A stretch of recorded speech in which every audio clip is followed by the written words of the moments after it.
Okay, to finish, we're going to see the mixed methods approach. As you can see, in this approach, we will find studies that include elements of both qualitative and quantitative methods in their designs.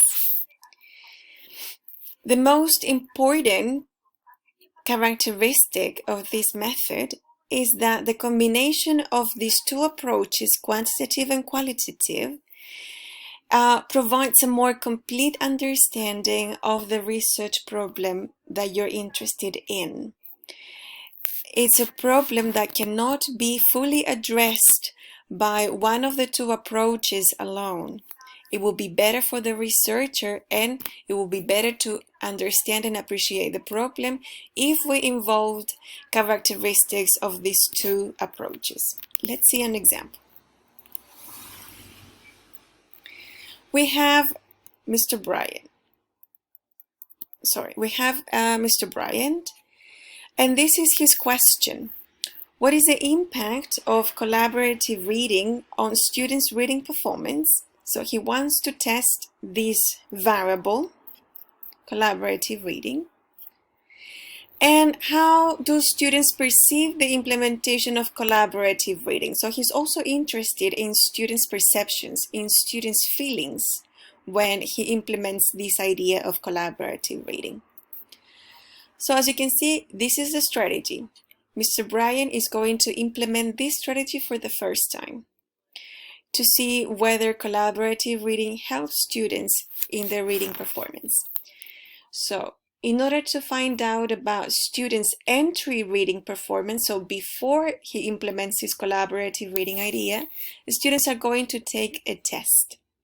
This will be the pre-test, and it can be a standardized evaluation. After that, students are going to have a few lessons or a number of lessons based on collaborative reading, so they can get to know the strategy, they can develop a few reading skills, etc. And after that procedure, after that process, Mr. Bryant is going to test students' reading performance again, but at the end of the procedure, at the end of this process, with a post-test. He's going to repeat the same test or one with similar characteristics to measure students' reading performance.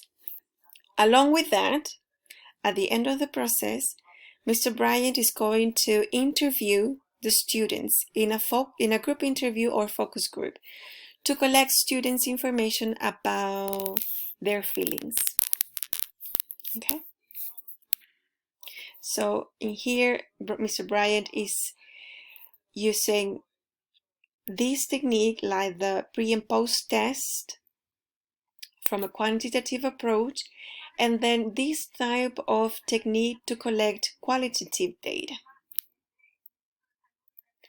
The purpose of this is to explain the impact of collaborative reading on students' reading performance. That would be the quantitative research approach purpose, and also to understand how students feel during the experience. And this part refers to the qualitative purpose behind this study. Okay. To finish today's session, we're going to complete a community task. Here, everyone is invited to identify and to write 3 differences between the quantitative and qualitative approaches. We will do this collaboratively. Thank you for watching.